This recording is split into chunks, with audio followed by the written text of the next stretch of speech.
Alors, j'ai des demandes de prise de parole. Monsieur Gauthier-Boucher. Monsieur le maire, mes chers collègues, à la lecture de ce rapport concernant l'activité de la STRAN, notre groupe aimerait porter le débat sur deux points qui nous semblent régulièrement absents, celui de la sécurité et celui de la gestion. Concernant la sécurité au sein du réseau STRAN, d'abord, le Front National alerte régulièrement, ici même au conseil municipal de Saint-Nazaire comme par voie de presse, sur les manquements dont font preuve ceux qui en sont responsables, même si nous ne serons pas forcément d'accord sur qui est responsable. Puisque Martin Arnoux, adjoint aux finances du maire, a cru bon en décembre dernier de préciser que nos remarques sur le réseau STRAN, qui avaient été formulées dans le cadre du débat d'orientation budgétaire, n'étaient pas fondées. Et pourquoi n'étaient-elles pas fondées selon lui? Est-ce que c'était parce qu'elles seraient fausses? Eh bien non, mais parce que nous ne nous adressions pas à la bonne instance.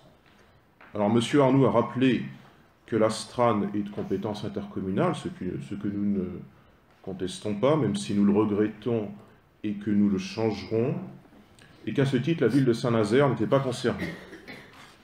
Et pas concernée par quoi d'ailleurs? Pas concernée par la cinquantaine de faits délictuels dont on n'a pas parlé d'ailleurs ces dernières minutes, qu'il s'agisse d'agressions, de bris de verre, d'insultes, de dégradations diverses, une cinquantaine de faits qu'a connu notre réseau déjà en 2015, qu'il a de nouveau connu en 2016, sensiblement le même nombre. Or, M. Arnoux, même s'il est absent, bon, M. Arnoux, comme à son habitude, s'est surpassé. En effet, 4 jours après nos déclarations,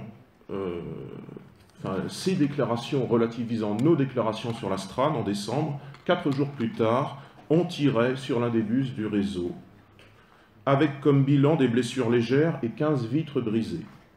Mais si l'on vous suit, ça n'est pas de la responsabilité de Saint-Nazaire, qui pourtant détient 14% du capital de la STRAN. Alors nous voulons bien en quelque sorte transférer le débat, s'il le faut, au conseil de la Carène, mais moi je ne suis pas certain, parce que la Carène elle possède 75% du capital, je ne suis pas certain pour autant que ça plaise beaucoup, et je ne voudrais pas de nouveau irriter les petits êtres fragiles de la Carène qui, on le sait, n'aiment pas beaucoup qu'on leur parle de choses pourtant réelles, de questions somme toute assez anodines, d'insécurité, de délinquance, de conducteurs de bus molestés, des broutilles sans doute. Alors, concernant la gestion du réseau STRAN, le Front National déplore le mélange des genres, qui, ces dernières années, a pris place dans ce qui tient pourtant lieu d'une mission de service public, telle que mise en évidence dans le contrat d'obligation de service public 2013-2020, à savoir le transport des habitants de l'agglomération nazérienne au moindre coût et avec un haut niveau de service. Et nous craignons que cette mission ne soit trop grande pour de simples permanents socialistes, tout comme il existe des costumes trop grands. Alors je ne montre pas M. Perrin du doigt, mais naturellement le cadre qui est derrière lui.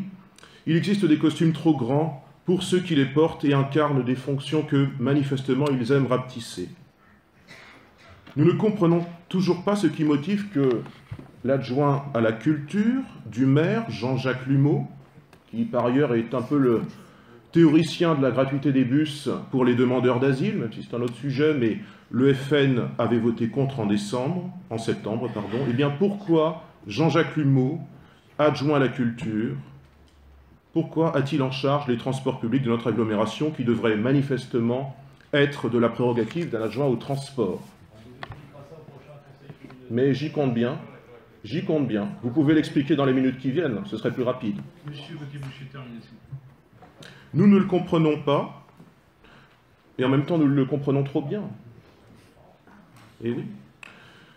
Nous le regrettons, et encore une fois nous le changerons. Mais nous le comprenons trop bien parce que cette forme discrète de cumul, de délégation et de présidence d'organismes en dehors des mandats électifs, qui est une forme de cumul pratique pour des donneurs de leçons sur le thème du mandat unique, eh bien ce cumul est aussi une manière pour vous socialistes de cumuler le principal qui est les indemnités. C'est pas cher, c'est l'État qui paye. Et puis, au-delà de nourrir vos indemnités fantaisistes par l'impôt, les Nazériens payent également le prix douloureux d'une régie de parking aux tarifs non maîtrisés. Car autant nous étions, groupe Front National, favorables à la remunicipalisation du stationnement, nous l'avons manifesté dans une intervention, je crois que c'était le 30 janvier 2016 au conseil municipal, autant nous ne pouvons que déplorer le laxisme dont vous faites parfois preuve en termes de tarification depuis 1 an. Cette prise en charge de notre stationnement ne devait-elle pas constituer l'opportunité d'une baisse des coûts par rapport à ce que proposait jusqu'à l'été 2015 Vinci Park? Au final, nous constatons pourtant qu'e-Park a augmenté de 50% les tarifs de stationnement des abonnés, et un usager du centre-ville nous signalait à ce titre récemment qu'il payait environ 300 € pour 2 véhicules, 300 € par an. Le doublement de la zone de stationnement n'est qu'un pis-aller. Personne n'a envie de se garer à 1 km de chez lui, mais bien près de chez lui précisément. Et bien que la municipalité Samzin vante depuis presque 3 ans le gel des impôts locaux, elle vient pourtant, cette dernière année, d'inventer pour les automobilistes nazériens une nouvelle taxe de 360 € annuels pour se garer loin d'un centre-ville, pas franchement vivant et pas très sûr en prime. Alors messieurs, vous allez nous mettre de l'ordre là-dedans, par le contrôle strict. Messieurs, dames, mais il n'y a pas de dame, qui est adjoint au transport. Donc je dis messieurs. Voilà. D'ailleurs, il n'y a pas d'adjoint au transport, me semble-t-il. Vous allez nous mettre de l'ordre là-dedans par le contrôle. Peut-être pas le contrôle strict, mais au moins un contrôle minimal des prix d'e-Park et le recrutement d'agents de prévention. Notre demande, notre suggestion est de l'ordre d'un agent pour 15 conducteurs à titre expérimental. Merci de votre attention. Monsieur Gauthier-Boucher, avant de donner la parole à d'autres et l'ensemble de celles et ceux qui souhaitent vous répondront, mais j'ai une question pratique. Je ne rentrerai pas dans la polémique classique, c'est toujours votre fonds de commerce, toujours la même méthode, je n'y reviens pas. Mais si vous étiez président, si vous aviez les manettes de l'Astral, qu'est-ce que vous feriez sur la sécurité pour assurer la sécurité de celles et ceux qui sont dans les bus et de leurs chauffeurs?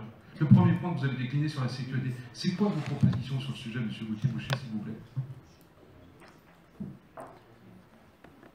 Tu réponds? C'est notamment ce que je viens de vous dire sur la présence d'agents. Je vous ai donné un ratio qui est d'à peu près de 8,6%, 1 pour 15 conducteurs. C'est une mesure. Alors vous aurez bien sûr un programme plus complet vers janvier-février 2020, mais nous n'y sommes pas encore. Voilà. Et puis ça ne sera plus de compétence intercommunale, puisque nous espérons bien que d'ici là, les intercommunalités seront une chose du passé. Donc ça redeviendra une compétence communale. Je laisserai mes adjoints répondre, mais comme quoi les divergences sont profondes sur plein de sujets, mais je peux même vous dire que je rêve pour ma part. C'est un rêve, mais vous verrez, ça va venir peut-être plus vite que prévu. J'étais avec mon collègue, président de Cap Atlantique, où moi je rêve, vous voyez, y compris que le maillage du transport permette aux hommes et aux femmes de se déplacer sur le territoire de la Carène, y compris avec Cap Atlantique, parce qu'il y a des hommes et des femmes qui vivent ici, qui vont travailler là-bas, et vice-versa. Et puis, voilà, ce qu'on appelle y compris le vivre ensemble, vocabulaire que vous ne connaissez pas, que vous ne maîtrisez pas en tout cas. Mais j'ai bien compris que dans le programme des élections municipales de janvier-février annoncé pour 2020, l'Astral restera dans les frontières de la ville de Saint-Nazaire, on restera en vase clos, puis peut-être qu'on pourra peut-être construire des murs, on aura peut-être à Port-Michel. Vous êtes dans la caricature, vous êtes dans la caricature. Poursuivez le conseil municipal et cessez la caricature.